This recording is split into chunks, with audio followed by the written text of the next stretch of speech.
you know, twice a year, and generally, certainly the value of the lights is worth that to them. Part of the problem from a jurisdictional standpoint is that as the statutory requirements, as I recall them, I have pulled them up recently, but they have a specific calculation for how you can assess. So you have to have the figure, at least, you know, you do these in up to 20-year increments, and you have to assess it based on what you know the cost is this year. So then you have to constantly keep doing ordinances and changes to how much the figure is as you see the amount of money. And if you do the bill, if you do these and the residents are paying for it, it's not supposed to come out of general fund. It's supposed to actually be paid for as it's assessed. I mean, it's assessed and that's how it's paid for in separate funds. You're supposed to keep that very succinct. And technically, if you do a true lighting district, you're not permitted to pay out of anything other than the assessment. So you have to be right on target for what that's going to cost you. So you'll be doing a lot of paperwork to keep that figure up. And you're allowed to do that, and you can put some administrative costs in there as well. But it has to be actual costs, so you got to be very careful on those figures. So it sounds like a lot. Once you get on top of it, it's not. Yeah, I mean, you got to. We really don't have to do it at this point. Yeah, but I mean, we're not forced to it. Yeah, but we can look forward. Right. But it's something to keep in mind. Yeah. It is something you have to police and know what you're doing, because you're at that point you're dealing with people's, you know, individual tax bills, and they're being assessed that, and obviously you have a duty to make sure they're only being assessed what they're receiving the value for. It's not coming out of their general taxes. Not that you waste people's general tax money either. I don't mean that, but if you're going to assess people particular dollar amounts, you want to make sure those are right on target for the benefit they're receiving. So what are we looking at, generally, like, cost per household? It's not been It really depends on calculated. what's there, though, Yeah.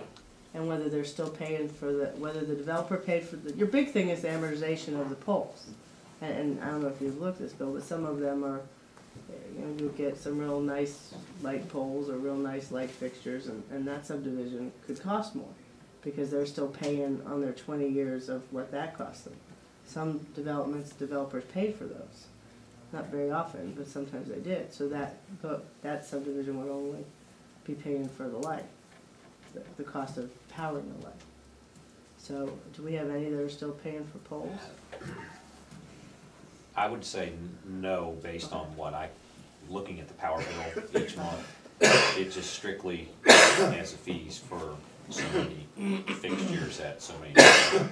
And like you said, it changes a few times a year, and there's different fees for different types of bulbs, different size wattage bulbs.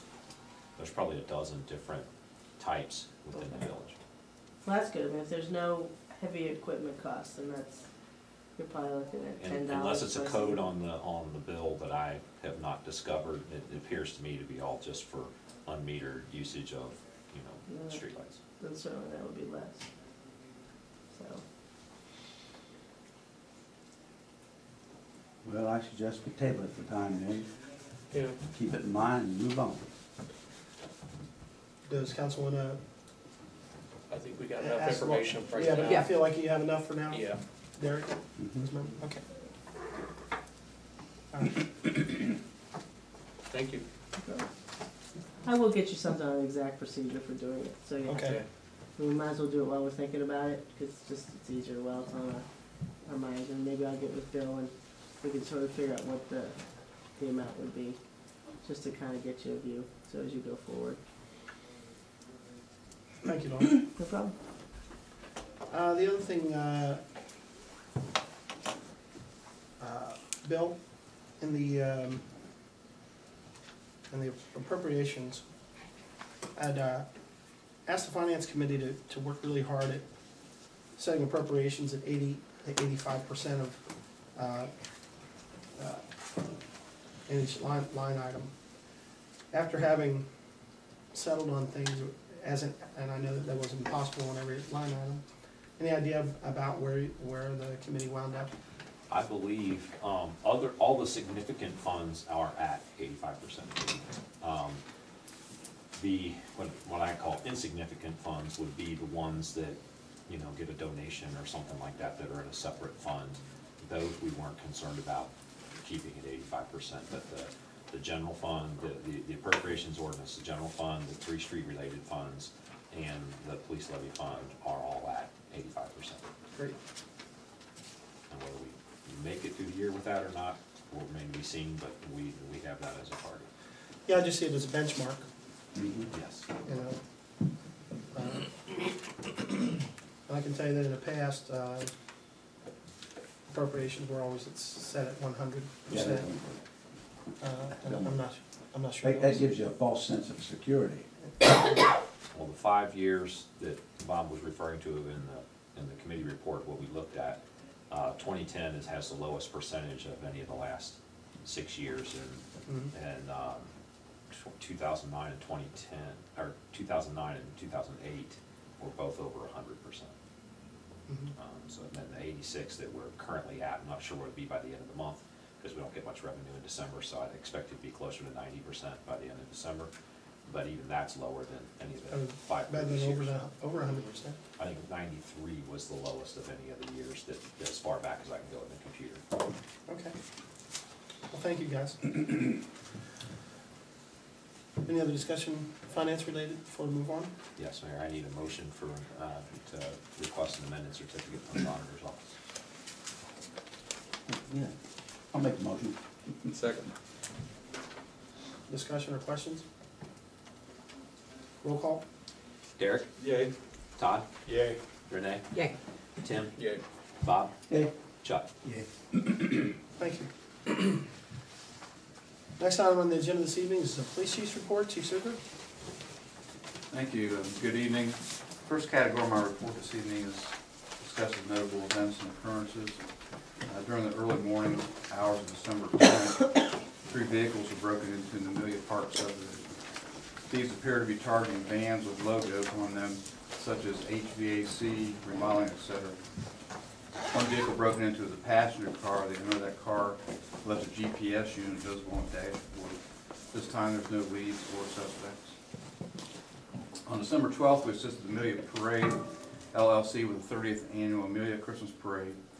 Due to a smaller amount of entries this year, the parade was only about an hour in length and was completed without any incidents or problems whatsoever. On November 17th, the Cut Above Hair Salon was broken into. A small amount of cash was taken. There's no leads or suspects on that either.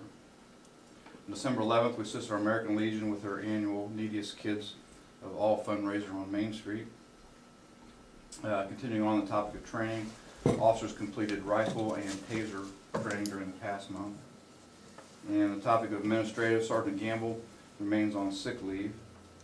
And also I've been notified by Police Officer Matt Braden that his Marine unit will be deployed to Afghanistan sometime next year.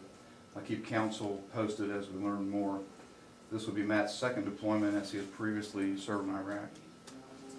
Finally, as this is my last report of the year, I wanted to take the time to thank our mayor, council members for their hard work and support of the police department. We certainly have some financial obstacles ahead. However, the Amelia Police Department is committed to continue to provide the best service we can despite tough economic times. And that concludes my report. Thank you. Any questions for the chief? Comments? No, but what he brought up the parade, which was, I'd like to thank a couple of 3 of the council members for participating in the parade. Derek, Todd, and Chuck. They all stood out there and went like this. Got the tail end of it sort of lined up, and away we went. All right.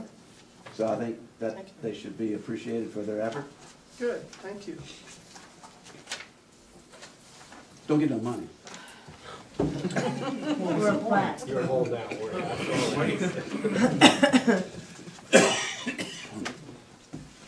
Okay. Next item on the agenda is the fire department report. I see Chief Jackson is here. Good evening. Good evening. Each of you got a monthly report. Sorry for the lateness, but we had some IT issues that were a little challenging. 33 EMS calls in the month of November, 5 fire calls to the village. Obviously, the most notable was 28 East Main. That building has since been removed, but the lot's cleared. Good shape, so, excuse me, so that hazard is gone. Nothing notable as far as the EMS or fire runs like that again, other than 28. Any questions from council? Thank you very much. Have a Merry Christmas. Thank you. Thank Merry you. Christmas. Thank you. Thank you. Next item on the agenda is the Public Works Report. Rick? Rick, before you get started, I'm gonna ask if you'll just speak up. Okay, I'll try, I kind of. Take a Good break evening. every so often. That'll help. My report's a little lengthy, I'll try to get to it as quick as possible. In addition to routine maintenance, the Public Works Department was involved in the following. Leaf pickup services ended on the 30th of November with a total of 95 cubic yards of leaves collected. This is just under half of what we have in previous years. Not sure why, but we had a lot. Dry. All the leaves were delivered to Miss Sue Pope, who converts those into compost. So we do a lot better and just dump them to the sites there, converted into compost. This practice saves the village from paying to dump the leaves at landfills. The total savings this year was $475. If any residents should have additional leaves, they may bag them and put them out on Mondays for curb pickup, as we do our village yard waste on every Monday. The drinking fountains have been shut off for the winter season in order to prevent similar damage that we had last year at the parks with the one freezing up, and we had to do a major repair to that fountain. Christmas banners have been placed on several light posts along Main Street for the holiday season and will be removed mid-January unless otherwise directed. The usage of the banners has saved the village a total of $2,310. We will reevaluate the practicality of repairing or replacing the old Christmas lights for next year, as those are traditional decorations, and so we're looking to. Rick, I'm Yes. sorry to interrupt you, but at our last meeting, we're looking at a committee Okay. to help with the Christmas lights. I know Todd's gonna help, and we've already had some other volunteers, so we'll coordinate with you, and we'll work through that together. So while you were on that, I just wanted to point that out if you weren't aware of it. Okay, very good. As of December 1st, 2010, the trucks have been fitted with plows and salt spreaders in order to ready them for this snow season, which we've used quite a lot here recently. Unfortunately, this has come with unexpected expenses. The Chevy has severe rust issues, which is a result of 10 years of service. Salt trucks have a life expectancy of 8 to 10 years, and this is 11th season for that truck. We have made repairs to the bed gate. This is on the Chevrolet. The salt spreader, and replace hoses and hydraulic pumps. I hope to finish this season without any other problems, but we need to evaluate the practicality of further repairs compared to replacement. As it stands, we will need to replace the tires due to the excessive wear, replace several severely rusted lines, relining the dump bed, and various body repairs that is needed for next season.